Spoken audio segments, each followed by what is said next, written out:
Good day, welcome to the Automotive Dad and welcome to the 2024 Dacia Jogger. Now this is a bit of a underdog in the family car world because it's something that so many people don't consider. But this has 7 seats, costs under £20,000 on the road and offers bundles of practicality and economy, all under that guise. So join me as I check out the 2024 Dacia Jogger and see just how well it serves in family life. So let's start with aesthetics, and aesthetics of the front end. Now, for a £20,000 car, you're probably not expecting much, but actually Dacia have done a really good job. It's not flat-faced, it's got a nice grille design. Their new logo design looks exceptionally nice. The light cluster design is good, and all in all, the front end looks almost sporty, aggressive. It's really well put together package.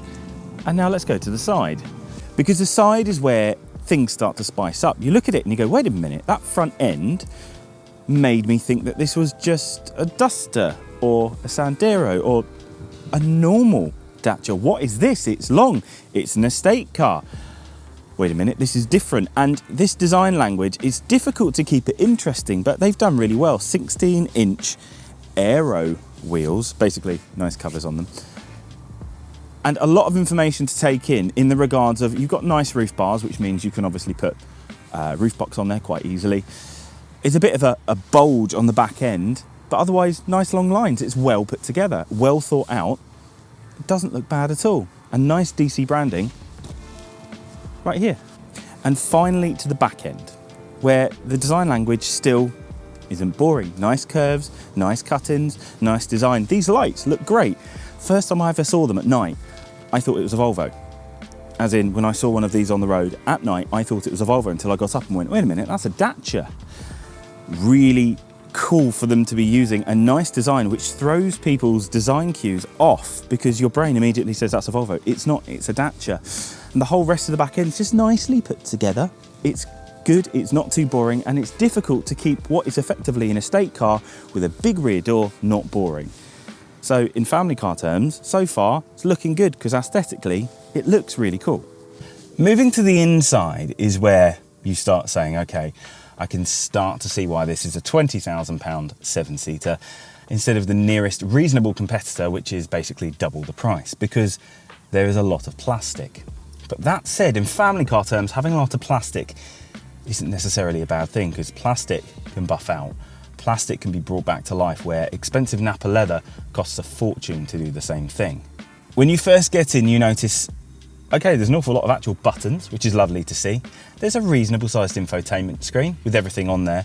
The only annoying thing really is that to plug into the infotainment screen, it's kind of halfway up on the dashboard. Slight oversight in the regards that I would quite like to see that down by the cigarette lighter so it's less in the way.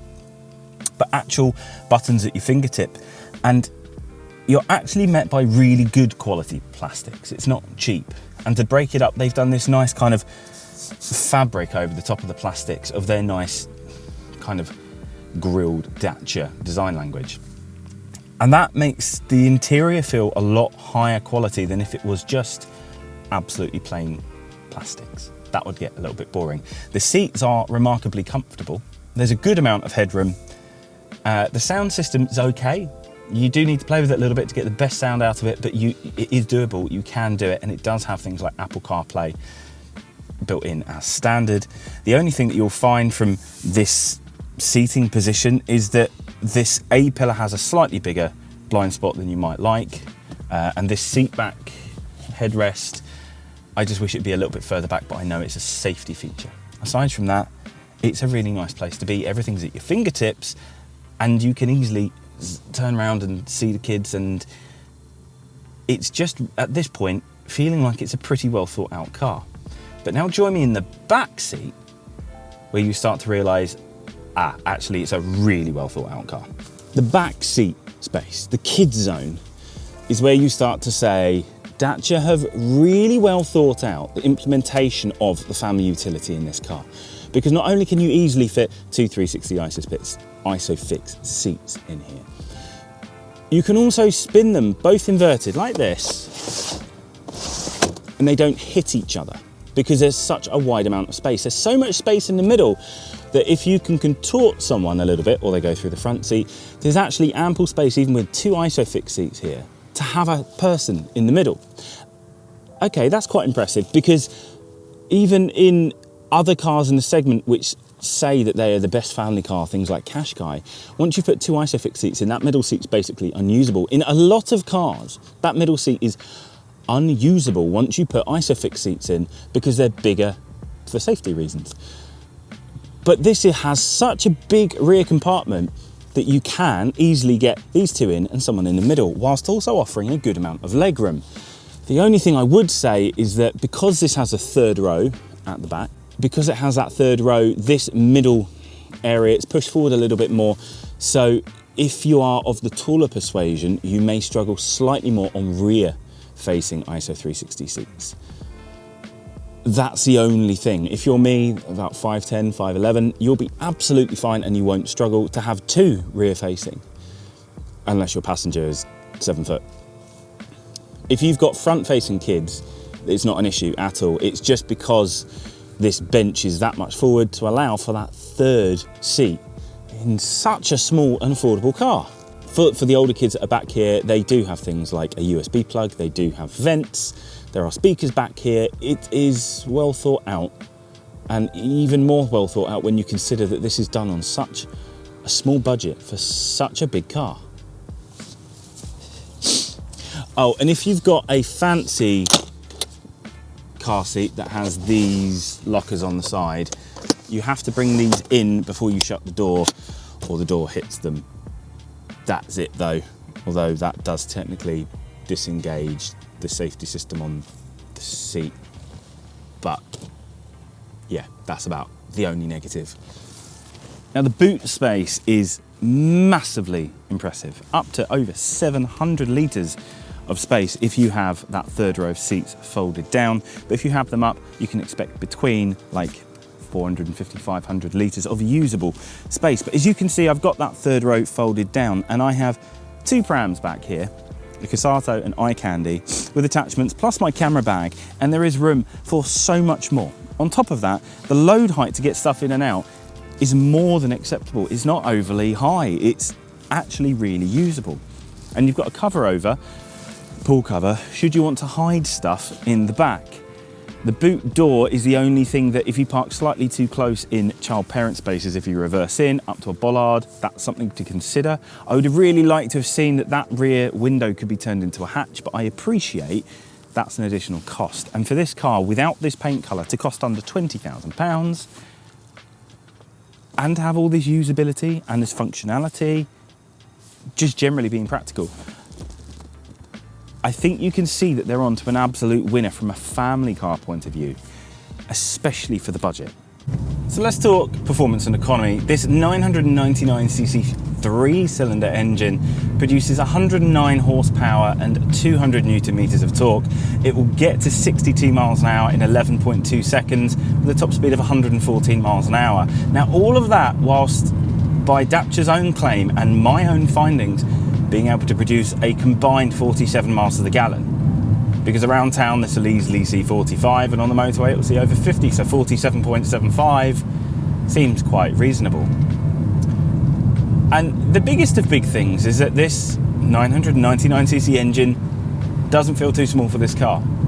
Gone are the days of small engines feeling inadequate in bigger cars, because this genuinely produces a good amount of acceleration. Your 0 to 40 is very, very good, and the bottom end torque response is that of a diesel, because the way that they've tuned the turbo to come in so early. And generally you then start to find that, wait a minute, this drives really nicely. It's not an inspiring drive, but it's more than reasonable. And then you look further into it and you think, actually the body roll's almost non-existent. It's there, but it's almost non-existent. The brake pedal feels pretty good. The throttle response is very good. The gearbox feels good. Wait a minute, this is actually quite a good driving car. On the face of it, a 999cc engine in a car this big shouldn't work, and it really does. Combine that with the fact that whilst it isn't a fun, sporty, inspired drive, but it's equally more than acceptable. It means that there's lots of boxes being ticked. Comfort-wise on the inside when you're driving, it's pretty quiet, it's pretty comfortable. Certain potholes are going to shake you to pieces, but because there are 16-inch wheels on this, it means that there's a good amount of rubber to soak up the UK's terrible roads. And honestly, this does a very good job of doing it. And tech-wise, this has loads of tech.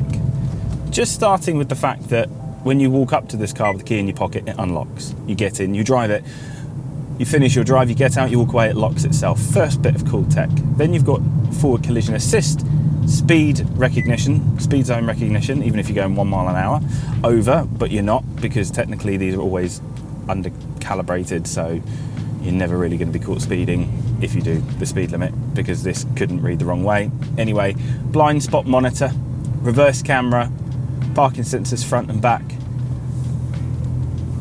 Suddenly the driver tech's really good. It's even got lane keep assist, which I could not figure out how to turn off, because very occasionally it was a little bit annoying and kind of guessing where I would have said, no, that's not the lane I want you to follow through roadworks, for instance. But aside from that, the performance and economy, the drive is really good. It's very well put together. And a few years ago, I would have said, no way would I ever own a car with a 999cc engine. But now all of a sudden I'm thinking, actually it wouldn't be that bad of an idea. You can drive it and have fun, but not break the speed limit, not break the rules, but still get good fuel economy and actually have a semi-reasonable driving experience as well.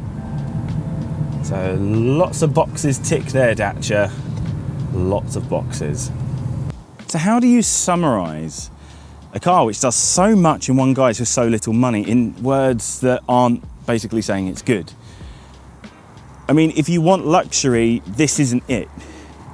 But if you want practicality and usability, this is it. If you want a reasonable drive, this is it. If you want speed and performance, this won't give it to you in this guise. 999cc and 109 horsepower, 200 newton meters of torque is going to serve you well, but not give you all the performance you want.